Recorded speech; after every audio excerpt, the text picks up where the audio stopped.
So one of my favorite things to do in New York is to pick a street and walk it from end to end. Why did you pick Wall Street? Because it's a short street. No, it's actually also a very important street, obviously. I was afraid you were going to say it's because you're an authority on high finance. And why would you be afraid of that? Oh, I'm afraid because I was there last year when you explained the stock exchange to that student group. So imagine you have an idea for a company, but you don't have the money to start the company. So you get investors and they provide the capital, and that is capitalism. Look, I like to keep it simple. I can talk about high finance until the cows come home. I can talk about Dow Jones numbers. I can talk about corn futures, tomato futures.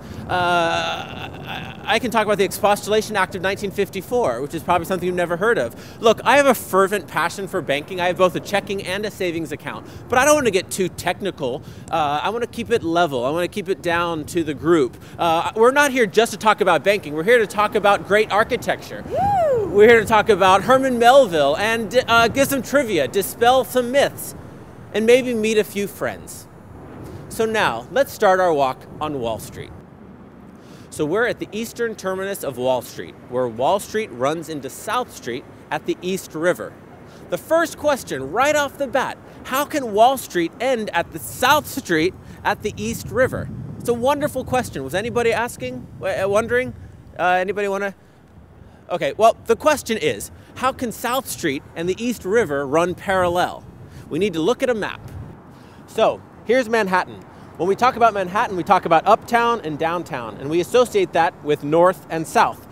But Manhattan is not actually on a perfect north-south axis. It's tilted 30 degrees, just like this, which means that the American Museum of Natural History is east of almost the entire East Village. And that when you're walking uptown, you're not walking north, but you're walking north by northeast.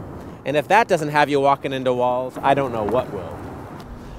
Trivia question. There's only one street in Manhattan that runs a true east-west. Any idea what that is? Or actually, let's play a game. I'll tell you at the end of the tour. That'll be fun. That'll be a fun game. We'll give you till the end of the tour. Hint, it's not Wall Street, that's the obvious. But the only street in Manhattan that runs a true east-west. Stuyvesant Street.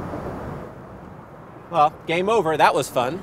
Yeah, Stuyvesant Street in the East Village is the only street that runs east-west. Thank you. Thank you. Okay, moving on. Let's go on a tour. I have both a checking and a savings account.